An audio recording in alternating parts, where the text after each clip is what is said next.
Our game can handle all these mech compositions. Want to see how we make that possible? Hello and welcome. My name is Brian, and I am the lead game designer and mech artist for Stardust Frontier. In Stardust Frontier, you and a team of up to 3 friends pilot a mech together, and each of you has their own part of the mech that you manage and upgrade with random drops as you navigate across planets. Our game uses a complex animation system to handle the mechs. Each mech can be built from any of the available limb parts, so when we create the mech designs, we need to build them in pieces. The issue we face with this: creating a sprite sheet of every possible color palette and configuration is simply unacceptable. While I will be making a follow-up video about how we set up that portion of the system, before we do that, we need a mech. So I'm going to walk you through a time-lapse of me creating a mech. With that, let's get started. I originally had an idea for this mech that I wanted something with 6 eyes, and that's basically, I just threw them out on the screen and went going with it. I am largely just experimenting with shapes at this point. I don't have a concept art that I was trying to go with, and just feeling stuff out at this point.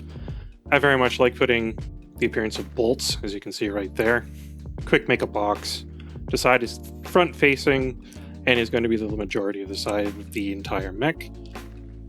Next, start expanding piece by piece. You will see that I'll add more of my bolts on it, make copies of it so that everything is lined up properly. I had the idea for this mech that most of our mechs have removable plating that when they become overheated, they'll disappear while you are fixing it. And I wanted somebody who is significantly like a company spec ignored that memo and just threw more base components on to pad out the protected systems, and that's where this one started largely. Just to give a little bit of an explanation as to how the mechs are structured in Stardust Frontier, each is built out of 4 components. You have your torso, which, as you can see, I'm currently working on. I will then have to build legs and 2 sets of arms, and they all have to be interchangeable between other parts of other mechs within the game, as you randomly acquire and upgrade it as you go through the game. So I have to keep that in mind the whole time I'm building this thing, is that eventually it has to have an arm socket that is universally compatible with all the other arm sockets. Here I start working on my first version of the hip joint, I guess you could call it. Due to the style in which I actually design these mechs, the torso is normally the portion that takes significantly longer than everything else, as it's also the vision before I keep moving.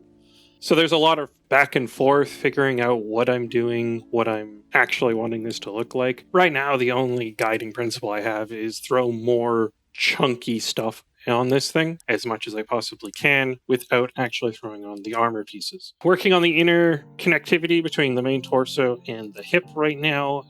Going to try and make it shading just to make it look interesting. And then we are moving on to the universal arm joint I referenced.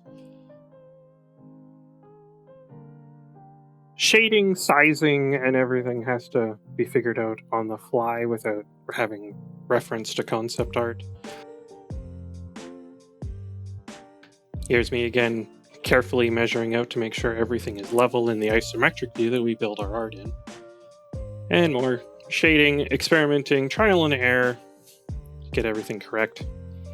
Eventually comes the plating. It does need some plating because we need the indicator that you are overheated, and I use it more as an accent more than anything. And that is the torso. Next, I move on to creating what will be the joints. Before going on to what the next step will be, I need to do this to make sure that the arms and the legs don't compete for the same space. A lot of fitting, a lot of sizing, check, and then expand out, mostly just trying out what works at this point. Eventually realize that that arm slot is enough to continue with the design, make sure it don't violate the spaces, and we move on to the legs instead. I'm trying to keep with the theme of a very blocky and chunky mech. I try to stick with the 90-degree style motif of just hard edges on top, as well as the white extra plating on top. I was basically envisioning just where would the company have realized this is where either a vital sensitivity would be, or is this just a place of frequent contact? I assumed something coming from above you into your leg on top in the front, makes sense. Something's going to be hitting you there more often. They'd be put padding there. Because of the fact that I'm trying to make something that doesn't use plating the same way all the other Mechs design was, I increased my color palette that exists within the frame color palette that we have and isolated it into 2 chunks. You can see that how I'm using the same palette but to create 2 different types of materials within it. That allows me to actually make something that looks more than just a single gray blob. Moving on to the one could call the knee joint. I try to universally make these significantly darker than the rest. They're supposed to be in my mind, a very movement heavy piece. A lot of stretchy material would be there to facilitate the actual movements that would have to happen there. But this guy's also supposed to be blocky and lumbering in that sense. More bolts, always more bolts. Experimentation with orientation, didn't like where the look was going, decided to split it up. Now creating 2 pieces of metal slab holding the entire inevitable ankle joint together. Larger bolts this time. I hope you like bolts, we got a lot of bolts. Trying to design a foot that looks interesting and isn't some generic mecha foot is largely a concern for most of my designs I have. I risk having them all look the same or having them look incredibly frail, and both are equally bad. So I'm trying to just find shapes that stick with the motif but don't look like it's some species copying their own foot.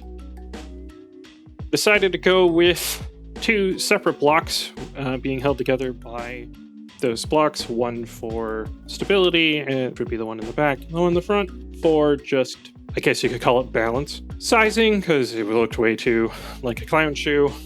But again, this doesn't look very stable, so I'm inevitably going to be expanding the size of it using some of the old plating. There she be. I'm also conscious while I'm doing this to make sure I'm leaving room for a plating later. Here I copied this leg. Because of the blocky design, I envision this one to being very straightforward. It's supposed to be very solid and to the ground. Normally we are a little bit more wanting it to be oriented outwards because that would be improved balance. Revisions. Realizing that the original hip just did not fit the aesthetic of the 90 degrees I was referencing, so I went through keeping the old connector joint, decided to upgrade the shading, working, making sure I don't create an imbalanced piece. Remove, replace.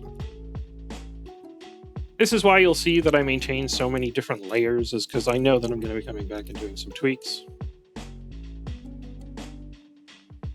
Eventually I'll be doing a shading pass as well. Oh, here we go. So I have to do these shading passes because obviously the stuff that's on the inside, light sources and all that, but even with that, it has to be darker on the inside or your brain just doesn't like it.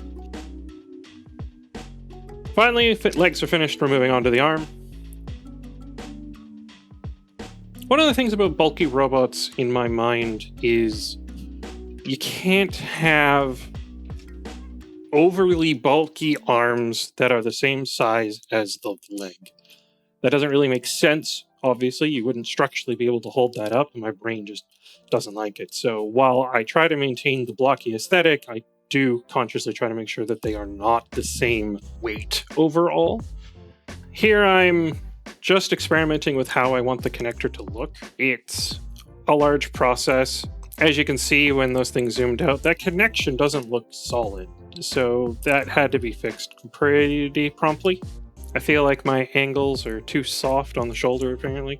I set up a hole to go to the elbow joint where the weapon will attach. Set up some plating, just with the extruding white motif that we've been working with so far.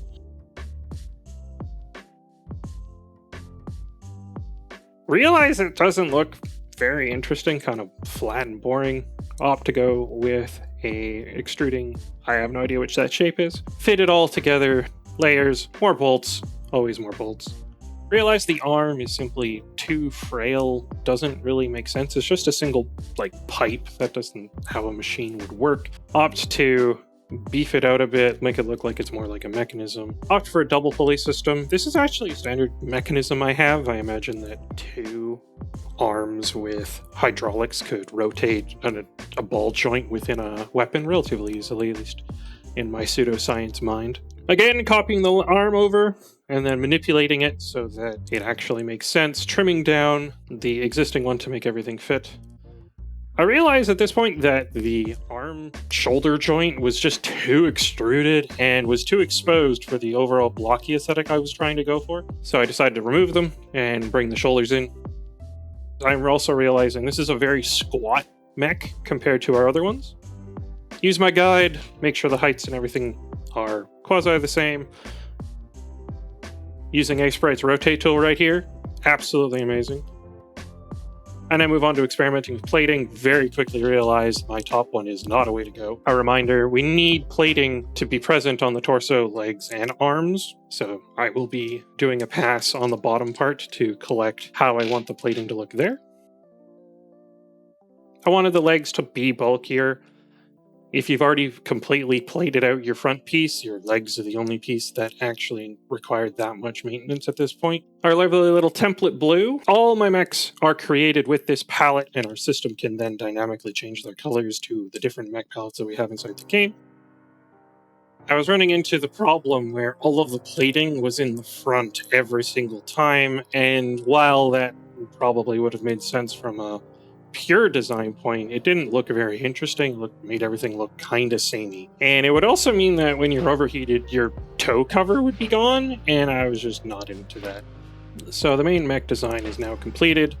I do a final pass on, make sure all my layers in the right spot, merge them all in, flatten stuff. Now I need to create the punching animation limb, also the raising of the arm for when you're shooting a weapon. So all of our mech designs have at least 2 separate images that it will cycle through based on what position the weaponry is in. Maintaining the isometric stuff allows me to use the rotate tool a lot, and it's just placing this in, extending, reshading where it makes sense, and making sure the plating goes with it. The process after you have the main mech design is so much faster. You know what you're doing, you know what it's supposed to look like, and you can just kind of go. The most important thing here is to make sure your scale doesn't get warped. I have some earlier mechs that had to be redone to fix that problem. Make sure your angles and your shading is consistent, also something important to go with.